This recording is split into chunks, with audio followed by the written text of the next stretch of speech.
جی بالکل، جو یہ ہارٹ کی یہ والی پرابلم ہے جو شریانوں میں تنگی کی وجہ سے اور ہارٹ اٹیک ہوتا ہے، اس کی جو وجوہات ہیں وہ دو طرح سے ہیں. ایک وہ ہے جن کو ہم تبدیل نہیں کر سکتے، اور اس میں ایک یہ موروثی بھی ہے کہ میرے والدین میں اگر وہ مرض ہے تو مجھے بھی ان سے کچھ تھوڑا سا اس کا حصہ ملے گا. اور اس کے علاوہ ایج کے ساتھ ہے کہ اگر آپ کی جیسے جیسے ایج بڑھتی ہے تو اس میں بلاکیج ہونے کے چانسز بڑھتے جاتے ہیں. اسی طرح مردوں میں پہلے جلدی بلاکیج ڈیولپ ہونے کے چانسز ہوتے ہیں، عورتوں میں بھی بلاکیجز ڈیولپ ہوتے ہیں، لیکن عام طور پہ وہ بچے کی پیدائش کرنے کی جو عمر صلاحیت گزر جاتی ہے، مینوپاز جس کو کہتے ہیں، اس کے بعد ان میں یہ شرح زیادہ بڑھتی ہے. تو یہ تینوں وجہ ایسی ہیں جن کو ہم تبدیل نہیں کر سکتے، لیکن زیادہ تر وجوہات جو ہیں وہ ایسی ہیں جن کو ہم بدل سکتے ہیں، بہتر کر سکتے ہیں. تو اس میں جو آپ پوچھ رہے تھے کہ ہائی بلڈ پریشر اگر کنٹرول نہیں ہے تو وہ بھی ایک وجہ ہے. اسی طرح ڈائبٹیز یعنی شوگر ہائی ہونا، وہ اگر کنٹرول نہیں ہے تو وہ بھی ایک وجہ بنتی ہے. اسی طرح کولیسٹرول یا جسم میں چکنائی، اس کی زیادتی اور وہ کنٹرول نہیں ہے اور اس کا علاج نہیں ہے تو وہ بھی وجہ بنتی ہے.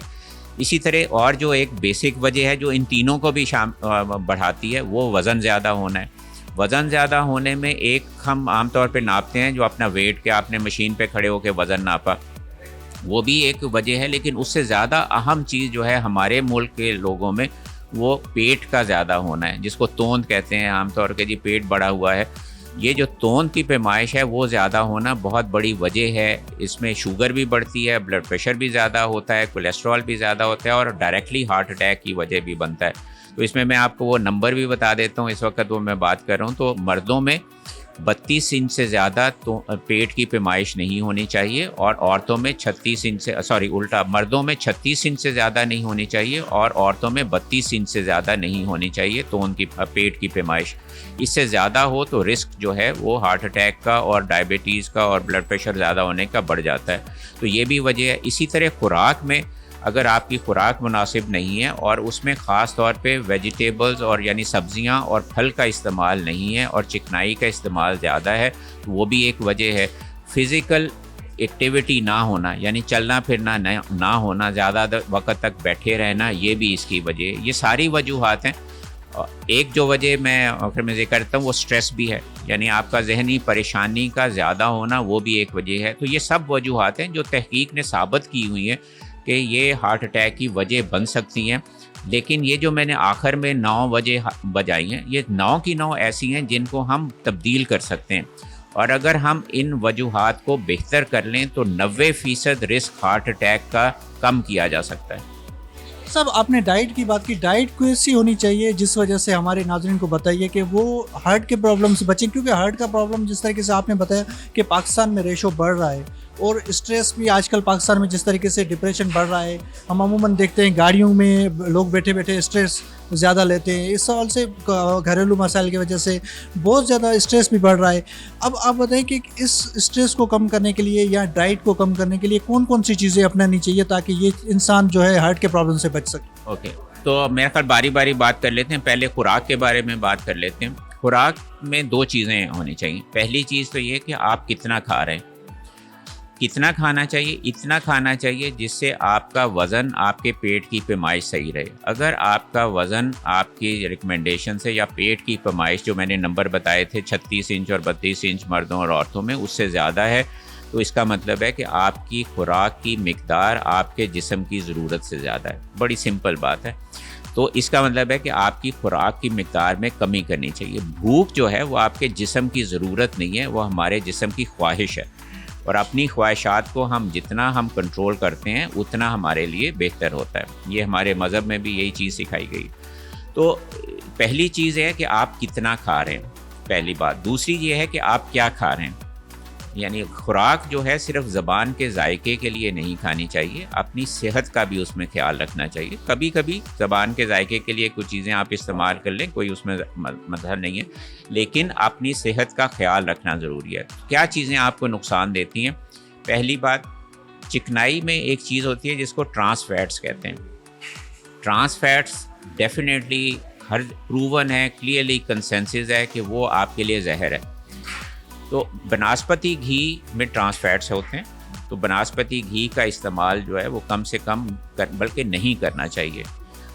ویجیٹیبل آئل جتنے ہوتے ہیں ان سب میں کولیسٹرول بذات خود نہیں ہوتا، لیکن ویجیٹیبل آئل کو جب سخت کرتے ہیں بناسپتی گھی بنانے کے لیے یا مارجرین بنانے کے لیے تو اس پروسیس میں اس میں ٹرانس فیٹس بنتے ہیں. اسی طرح جب ویجیٹیبل آئل کو آپ زیادہ دیر تک پکاتے ہیں اور اس کا رنگ بدلنا شروع ہو جاتا ہے تو اس میں بھی پھر ٹرانس فیٹس پیدا ہونے کی ہوتی ہے. یہ میں نے پہلے جیسے کہا کہ یہ زہر ہے اور آپ کی شریانوں میں بلاکیج کی ایک بہت بڑی وجہ، وہاں ڈیمیج کرتا ہے. تو پہلی ہمیں خوراک میں چکنائی کا خیال رکھنا چاہیے، وہ چیزیں جن میں ٹرانس فیٹس ہے وہ نہیں استعمال کرنی چاہیے. نمبر 2، ویجیٹیبل آئل کولیسٹرول نہیں ہے اس میں، لیکن ویجیٹیبل آئل کی مقدار کو ہمیں محدود رکھنے کی ضرورت ہے.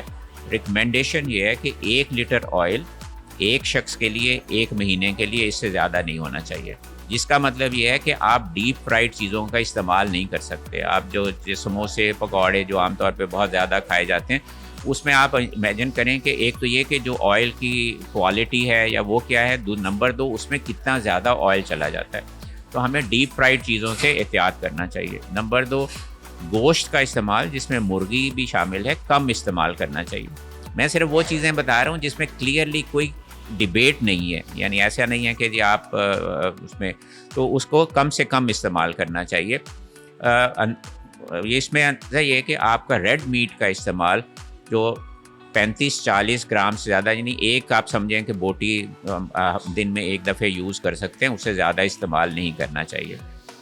اسی طرح دودھ کا استعمال جو ہے وہ کم رکھنا چاہیے، کیونکہ یہ اور انڈے کا استعمال بالکل اس میں ڈیبیٹ ہے، لیکن جنرلی یہ کہا جاتا ہے کہ آپ اتنا استعمال کریں جتنا آپ کا جسم استعمال کر سکے، کیونکہ یہ اللہ تعالیٰ نے جو دودھ اور انڈا ہے یہ انرجی فوڈز ہیں، ان میں انرجی ہے، لیکن کھانے سے آپ کو انرجی نہیں آتی ہے جب تک آپ کا جسم اسے استعمال نہیں کرتا. یعنی میں آپ کو ایک مثال دوں کہ اگر آپ ایک گاڑی میں بہترین پیٹرول ڈال دیں تو گاڑی خود بخود چلنا نہیں شروع ہو جاتی، اس کو پہلے سٹارٹ کرنا ہوتا ہے. سٹارٹ کرنے سے کیا ہوتا ہے، وہ فیول جلتا ہے تو اس سے انرجی پیدا ہوتی ہے جس سے گاڑی چلتی ہے. تو آپ کے جسم میں انرجی پیدا کیسے ہوگی؟ جب آپ جسم کو چلائیں پھرائیں گے تاکہ وہ فیول جلے. ہم سمجھتے ہیں کہ مجھے کمزوری ہو رہی ہے، اس کا مطلب ہے ہمیں ایسی خوراک کھانی چاہیے جس سے طاقت آئے. خوراک کھانے سے طاقت نہیں آتی ہے جب تک اسے جسم استعمال نہیں کرے گا.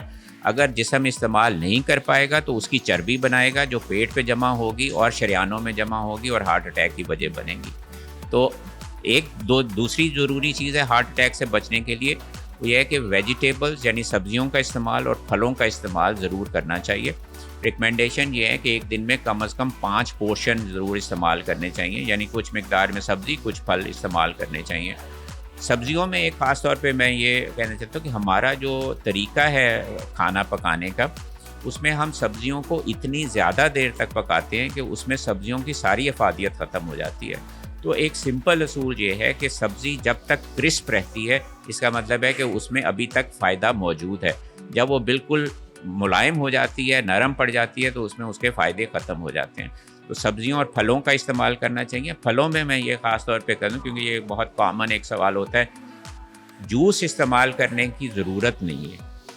میں سب سے یہ کہتا ہوں کہ اگر جوس اتنی اچھی چیز ہوتی تو اللہ تعالیٰ کو یہ کیا مشکل تھی کہ وہ پھلوں پہ درختوں پہ جوس کے ڈبے ہی لٹکے ہوتے رادر دین کے پھل ہوتے، فریش جوس بھی ہو، ایون فریش جوس بھی، کیونکہ پھل میں کچھ اور چیزیں بھی ہیں نا. جوس میں تو آپ نے ایکسٹریکٹ نکال لیا، پھل میں کچھ اور چیزیں بھی ہیں جو آپ کے فائدے کے لیے ہیں، اس کا جو رفیج ہے وہ چیزیں ہیں. تو یہی میں کہہ رہا ہوں کہ اگر جوس ہی اتنی اچھی چیز تھی تو کیا درختوں پہ آم کے بجائے آم کا ایک جوس کا ڈبہ ہی لٹکا ہوتا ہے؟ کیوں آم لٹکا ہوتا ہے؟ تو آم میں کوئی فائدے کی چیز ہے تو اس لیے بنا ہوا ہے. تو ہمیں پھل کو ایز اے ہول استعمال کرنا چاہیے رادر دین کہ اس کو جوس نکال لیں. کچھ تھوڑا سا ہمیں منہ کو محنت بھی کرنے دیں پھل کے ذائقہ لینے کے لیے. تو یہ تو خوراک کے بارے میں ہو گیا. اب آپ کا دوسرا سوال تھا وہ ایکسرسائز ڈاکٹر صاحب کیسی ہونی چاہیے. چلیں اب ورزش کے بارے میں. ورزش میں بھی 2 چیزیں ہیں. پہلی بات تو یہ ہے کہ ورزش کریں تو خیال یہی آتا ہے کہ جی جب تک کوئی 1 گھنٹے کی واک نہیں کریں گے یا بہت تیز واک نہیں کریں گے تو صرف وہی کام کی چیز ہے. نہیں، 2 چیزیں ہیں. ایک یہ ہے کہ آپ کے روزانہ کی معمول میں کتنا چلنا پھرنا ہوتا ہے، وہ بھی بہت اہم ہے. دوسرا ہے کہ آپ باقاعدہ سے ورزش کتنی کرتے ہیں. تو پہلا سب سے اہم چیز ہے کہ آپ اپنا زیادہ سے زیادہ حرکات و سکرات کریں. کوشش کریں جہاں پہ آپ کے پاس چوائس ہے آپ سیڑھیوں کا استعمال کریں. اپنی گاڑی کو جتنی دور پارک کریں جہاں مناسب پارکنگ کی جگہ ہے اور چل کے آئیں. اپنے آفس میں بیٹھے ہوئے ہیں تو ہر 1 گھنٹے میں اٹھ کے ایک جگہ سے دوسری جگہ, دوسرے لوگ بھی خوش ہوں گے کہ مجھے ملنے کے لیے آ رہے ہیں, بات کرنے آ رہے ہیں, بجائے اس کے کہ آپ وہیں سے آوازیں دیں. تو اپنے گھر کے اندر پانی پینے کے لیے بجائے بچوں کو آواز دینے کے لیے خود اٹھ کے کریں. تو کوشش کریں کہ چلیں پھریں, کیونکہ اللہ تعالیٰ نے انسان کو, جسم کو چلنے پھرنے کے لیے بنایا, کرسی پہ بیٹھنے کے لیے نہیں بنایا. نمبر 2 پھر ورزش کی بات ہے کہ باقاعدہ ورزش کی ریکمنڈیشن کم از کم یہ ہے کہ آپ درمیانے درجے کی ورزش جو ہے, واک ہے یا گارڈننگ ہے, آدھا گھنٹہ روزانہ کریں, ہفتے میں 5 دن کم از کم. یعنی 150 منٹ ایک ہفتے میں اگر آپ درمیانے درجے کی ورزش کرتے ہیں تو بہت اچھی بات ہے. لیکن اس کے ساتھ ساتھ دوسرا جو میں نے پہلے ذکر کیا وہ بھی شامل رکھیں. ڈاکٹر صاحب, اس سے ڈپریشن کے لوگ بھی ڈپریشن سے بھی دور ہوتے ہیں, جو گھریلو پریشانی بھی ہوتی ہے, دوسری چیزیں ہوتی ہیں, تو عموماً دیکھتے ہیں ڈپریس بڑھ جاتا ہے. کہ ورزش سے ڈپریشن بھی کم ہوتی ہے؟ جی بالکل, ورزش کے بہت سارے فائدے ہیں. دیکھیں, نہ دل بہتر ہوتا ہے, وہ یقیناً ہوتا ہے, شوگر اور باقی چیزیں بہتر ہوتی ہیں, وزن بہتر ہوتا ہے, آپ کے مسلز میں طاقت ہوتی ہے, آپ کے جوڑوں کا مسئلہ ہونے کی اولڈ ایج کے ساتھ وہ چیزیں کم ہو جاتی ہیں, یہ سب چیزیں بہتر ہوتی ہیں. اور یہ بھی بالکل نون ہے جو بھی آپ نے ذکر کیا کہ انگزائٹی اور ڈپریشن کم ہو جاتا ہے جو لوگ باقاعدگی سے ورزش کرتے ہیں. تو ایک اچھی اسٹریس ریلیونگ ایکسرسائز ہے چلنا پھرنا باہر جب آپ. اسی طرح اولڈ ایج میں جو ایک ہم بہت کامن کہتے ہیں ڈیمینشیا ہو جاتا ہے کہ آپ کی یادداشت کمزور ہو جاتی ہے, جو لوگ باقاعدگی سے ورزش کرتے ہیں ان میں یہ مسئلہ بھی کم ہو جاتا ہے. یعنی آپ اپنے آئندہ والی آنے والی عمر جب بڑھاپا آئے گا اس کو بھی بہتر بنا رہے ہیں اگر آپ باقاعدگی سے ورزش کرتے ہیں. بہت شکریہ ڈاکٹر صاحب, آپ نے ہمیں وقت دیا, آپ بڑی اچھی باتیں آپ نے بتائی, آپ کا بڑی ہمیں بہت نالج بھی ملی. جی ناظرین, آپ نے ڈاکٹر خاور عباس صاحب کی باتیں سنی. انہوں نے یہ بتایا کہ کس طریقے سے ورزش کرنی چاہیے, کس طریقے سے ڈائٹ ہونی چاہیے, اور کس طریقے سے ہارٹ کے پرابلم سے بچا جائے. اور ہمارے پاس جو پاکستان میں ہارٹ کا پرابلم دن بدن جو بڑھ رہا ہے اس سے بھی جو ہے ہم جو ہے وہ کنٹرول کر سکتے ہیں. مجھے اجازت دیجیے کسی نئے پروگرام کے ساتھ, کسی نئے موضوع کے ساتھ. تب تک کے لیے اللہ حافظ.